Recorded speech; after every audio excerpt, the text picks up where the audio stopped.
Pemirsa, terima kasih Pian masih bersama kami. Berita selanjutnya, Mahabharata. Menjelang perayaan Idul Adha 1446 Hijriah, Dewan Banjarmasin meminta pemerintah kota untuk mengeluarkan larangan penggunaan kantong plastik sekali pakai dalam pembagian daging hewan kurban. Karena penggunaan kantong plastik dalam kegiatan pembagian hewan kurban saban tahun berkontribusi besar terhadap timbunan ratik non-organik yang mencemari lingkungan.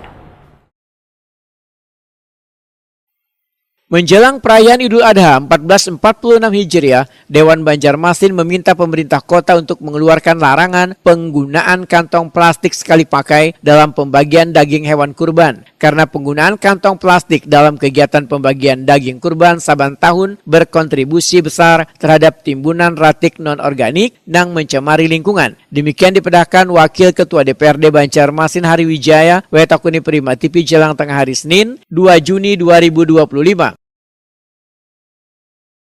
Politisi Partai Amanat Nasional ini menyatakan Banjarmasin telah menjadi pelopor kota bebas kantong plastik sejak tahun 2016 dan semestinya konsisten menerapkan prinsip ramah lingkungan di sabaratan kegiatan warga termasuk dalam momen keagamaan Idul Adha. Kebijakan pelarangan kantong plastik dalam pembagian daging kurban kada hanya semata-mata tentang aturan, tetapi soal kesadaran dalam menjaga lingkungan hidup. Hari Wijaya meminta pemerintah kota untuk membuat edaran resmi dan melakukan sosialisasi kepada pengurus masjid, panitia kurban, dan tokoh warga agar menggunakan wadah ramah lingkungan. Kita minta ke kepala daerah saja langsung untuk membuat himbauan atau edaran yang bisa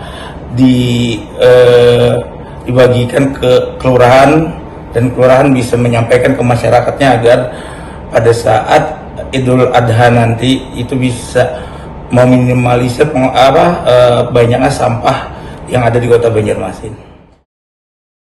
Hari Wijaya berharap aturan kada menggunakan kantong plastik ini nantinya benar-benar dipatuhi warga agar ratik non-organik ini kada menimbulkan masalah baru bagi kota 1000 sungai ini.